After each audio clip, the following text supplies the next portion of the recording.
আসসালামু আলাইকুম রহমতুল্লাহ। প্রিয় দর্শক, আপনারা কেমন আছেন? ঘূর্ণিঝড় রিমাল এর পরদিন এখন দুপুর 12টা কি 1টা বাজে। এই সময় এসে দেখতেই পাচ্ছেন আসলে সকাল থেকে সব কিছু পরিষ্কার পরিচ্ছন্ন কাজ চলতেছিল। সকাল থেকে ভিডিও করা যায়নি কারণ মোবাইলে চার্জ ছিল না।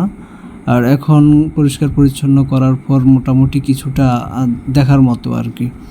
তো যাই হোক, এটা হলো আমাদের গরুঘরের উপরে এই যে দেখতেই পাচ্ছেন, গরুঘরের উপরে এই বাঁশঝাড় পুরা পড়েছিল, এই যে এগুলা কেটে দিয়ে পরিষ্কার করা হয়েছে। তারপরে এখানে একটা বাঁশের মাথা ঝুলে আছে, এখনও এটা নামানো যায়নি। আমি একা নামাইতে পারিনি, যার কারণে এটা পড়ে আছে। আব্বা আসলে পরবর্তীতে এটা আব্বা সহ এটা নামিয়ে নেওয়া হবে। তো এখানে আরও দেখতে পাচ্ছেন সারা বাড়িতে পাতা পড়ে আছে, এটা বিষয় না, কিন্তু প্রচুর ডালপালা আরও পড়েছিল, এগুলোকে আস্তে আস্তে সরিয়ে নেওয়া হয়েছিল। তো এইদিকে আরও যে সমস্যাগুলো হয়েছে, যে সারা বাড়ির পানি এসে আমাদের বাগানের ভিতরে এমন একটা অবস্থা তৈরি হয়। প্রতি বছরে এটা হয়, তবে এই বছর আর একটু সমস্যা বেশি হচ্ছে, কারণ এই বাগানের যে পাশ দিয়ে পানি নেমে যেত আগে, সেই পাশ দিয়ে ভরাট করে, এই যে নেটের ভিতরে দেখতে পাচ্ছেন ভরাট করা হয়ে গেছিলো। তো এই ভরাট করার কারণে এই পানিগুলো সরতে পারে না সরতে পারার কারণে পানিগুলো এখানে জমে একবারে মহাসাগর, সমুদ্র তৈরি হয়ে গেছে আর কি। যাই হোক, এটা আর বলে আর কি হবে, বলে তো আর লাভ নেই, কারণ পানি এখন সরানো যাচ্ছে না আর পানি সরতেও পারতেছে না আর কি। এই যে এখানে বাতাসে তাণ্ডবে, মানে ছোটোখাটো তাণ্ডবে আর কি, এই যে নেটের বেড়াটা পড়ে গেছে। মানে যাই হোক, এখানে টুকটাক সবজির চাষ করা হয়।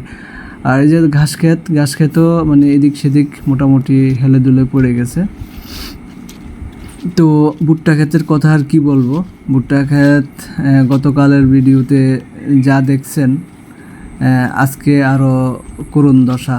ভুট্টা ক্ষেত যেগুলোকে কেল টেনে দেওয়া হয়েছিল, মাটি দেওয়া হয়েছিল গোড়ায়, সেগুলো এখন আরও মানে পানি জমে মাটিগুলো কাদা হয়ে গেছে।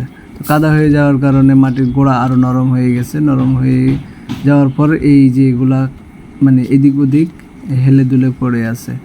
আর যেগুলোতে মাটি দেওয়া হয়নি এগুলো তো আরও অবস্থা আরও বেহাল দশা।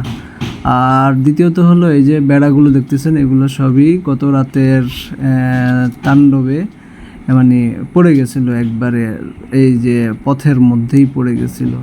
তো এগুলো সকালবেলা উঠাই দেওয়া হয়েছিল। তো তখন তো আর আসলে আগেই বললাম যে চার্জ ছিল না, যার কারণে কিছুই করা যায়নি। তো এখন চার্জ করে এনে এখন যে ভিডিও করা হচ্ছে আর কি। এই যে তারপরে কিছু অমানুষদের কারণে এই যে বেড়াগুলোর সব রশি দিয়ে বাঁধা ছিল, বাঁধাগুলো কেটে দিয়ে নষ্ট করে ফেলছে বেড়াগুলো। তারপরে এই বাতাসের কারণে আরও নষ্ট হয়ে গেছে।